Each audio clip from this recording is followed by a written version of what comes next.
morning, or depending when you're watching this, good afternoon, good evening, or good night. My name's Ross, and as always told, out of Voice of Radio, and today, I've got some pretty gosh darn good news, ladies and gentlemen. Some pretty gosh darn good news indeed. You see, today, we've got news that there is going to be a, not huge, but a reprint nonetheless, of Cosmic Eclipse. Now, when I say reprint, I don't mean that the cards are going to be reprinted and all of that. What I mean is there is going to be a new print run of the set, i.e. the Pokemon are literally going to print more booster boxes so that they can be out there, so that they can be sold. Now, this comes from the lovely Stephen Kent, he of Playscape Games, and if you're not checking him out on YouTube yet, might I suggest you do. As it stands at the moment, we are only expecting booster boxes, so not stuff like Elite Trainer boxes, and it is only scheduled for April. Although information about reprints is not always just thrown out unless retailers actually ask, so it may be that we do get more, we're not 100% sure. But this is wonderful, wonderful news. Now, we did recently, about a couple of weeks ago, there was a small restock of Rebel Clash booster boxes. You might have noticed that because, I mean, firstly, there have been more Rebel Clash just running around on Facebook Marketplace, etc. But also, the prices have been going down. In fact, as it stands at the moment, if you're looking around to buy Pokemon TCG booster boxes, about the only ones that you can find for below RRP are Rebel Clash booster boxes, which I find kind of interesting. Is this going to make Cosmic Eclipse back into a super cheap set? Honestly, probably not. Is it going to lower the price of Cosmic Eclipse? Is it going to make it easier to actually get hold of boxes, etc.? Yes. Yes, it absolutely will. The question, of course, then becomes, Cosmic Eclipse, is it worth worrying about? Well, I mean, in terms of the reprint, it's interesting, of course, because this was originally printed in November 2019, so we're talking about a set which, by the time we get the reprint in April, is about 18 months old, which means it's old enough to start becoming a little bit collectible, etc., but it also means that it's not going to be around much longer. In terms of players and playability, we need to remind ourselves that we are getting the rotation in, well, end of August, beginning of September of this year, and we are expecting very, very strongly that the rotation is going to be to Sword and Shield on, which means Cosmic Eclipse will be the final set rotated out. It was the last of the Sword and Shield sets. So in terms of playability, it's not going to be legal for that much longer. Having said that, there are a bunch of cards in the set which are very good. Now, the number one card in terms of playability is obviously Arceus and Dialga and Palkia, but do remember that we did get that Zacian V-League battle deck, which came with a copy of ADP, and that deck can be picked up for like $20 around nowadays, and even if you can't find it, it's pushed the price of ADP down, so the number one card you're not going to need to worry about. But there are other cards that might end up being a little bit cheaper. Oricorio GX sees a whole bunch of play for the ability to let you draw free cards if you had a Pokemon KO'd the previous turn. That's going to come down in price. Silvally GX lets you draw until you got 5 cards in your hand. That's likely to come down in price. In terms of the other playable cards, they're probably not terribly expensive anyway. Magneton's fun for the ability that lets you search your deck for free supporter cards. There is the Roxy combo. Roxy lets you discard 2 Pokemon from your hand, draw 3 cards for each one discarded. But then you got Coughing and Wheezing. Each one of those discarded with Roxy places 1 damage counter on each of your opponent's Pokemon.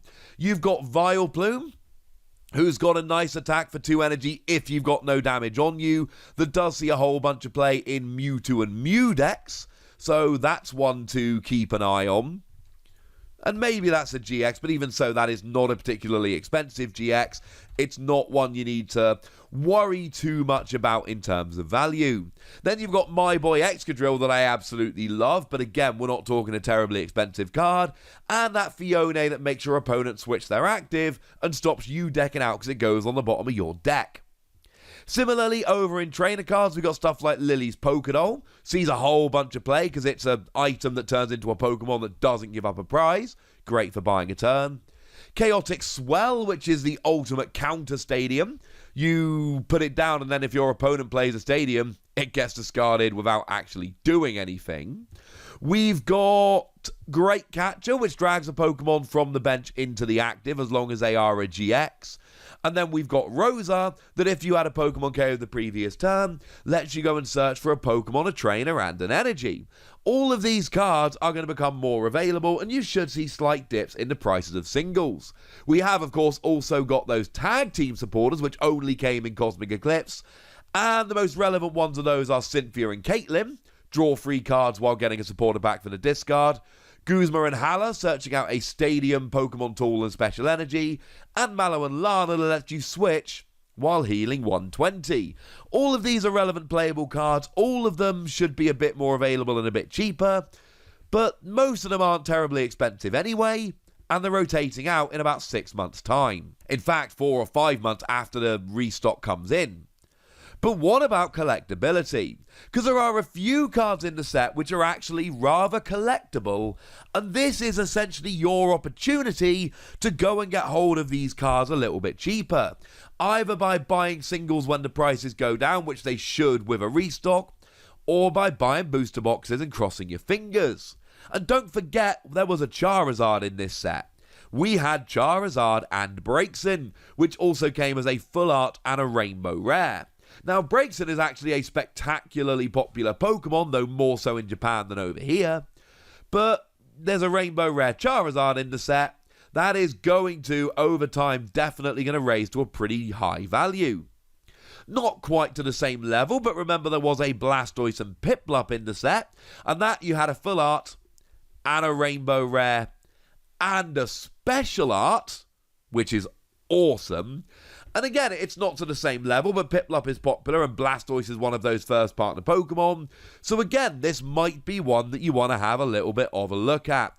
Venusaur is nowhere near as popular for what it's worth, but there was Venusaur and Snivy, and we did get a full art and a rainbow rare. So that one might be one to look at in the future. But again, Venusaur is not as popular as Blastoise, who is not as popular as Charizard. We did also get the special art of Arceus and Alga and Palkia, which has got the statues of Arceus and Alga and Palkia. And bearing in mind, they're the creation trio, those are the Pokemon that, really are there in Gen 4. They're at the heart of Gen 4. And this is a beautiful card. This is one to keep a little bit of an eye on as a card that could really rise in value in the future because it's got the popular legendaries on, but also because it's just a really cool looking card.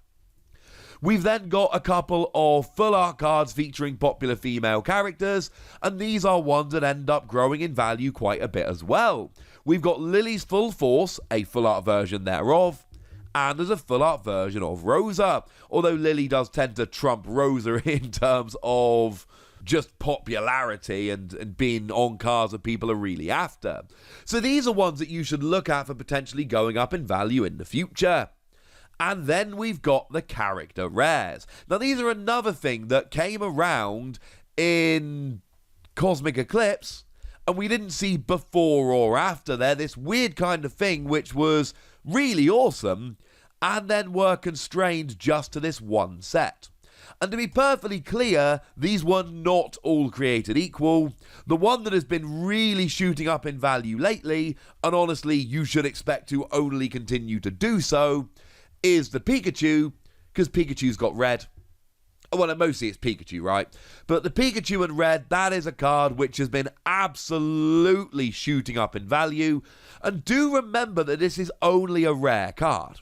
It is not as rare as something like your Rainbow Rares, for instance. These character cards come out with a lot more regularity. I'm not saying if you buy a box you're definitely going to get a Pikachu of a red, but I'm saying there's a decent chance, and I'm telling you that that card is going up in value.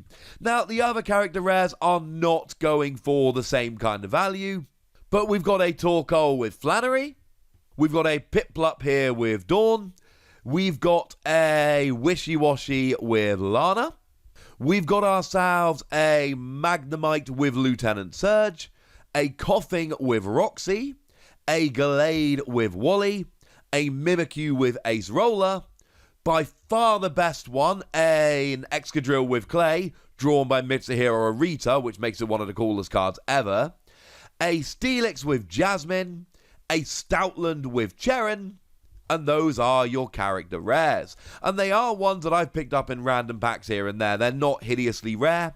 So, should you go and partake in the Cosmic Eclipse reprint here? Should you go and try and get some cards while they are available? In terms of collectability, it's a pretty good set. Now, as with all the collectible cards, we're talking about the higher end, but between the Pikachu with red, the Full Art Lily, the Rainbow, Charizard and Braixen, these are cards which are likely to be on the higher end value-wise in the future. In terms of playability, there are a bunch of really good cards in the set, but bearing in mind this reprint is 4 or 5 months before the rotation, yeah, you'll still have them for Expanded, but remember Expanded is a different format and far fewer of them will be viable.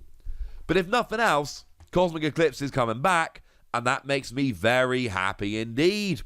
But I'd like to know what you think. I'd like to know if you're going to be going and getting some more Cosmic Eclipse. I'd like to know what you think about Cosmic Eclipse as a set. I'd like to know whatever you want to tell me. So go nuts in the comment section, would ya?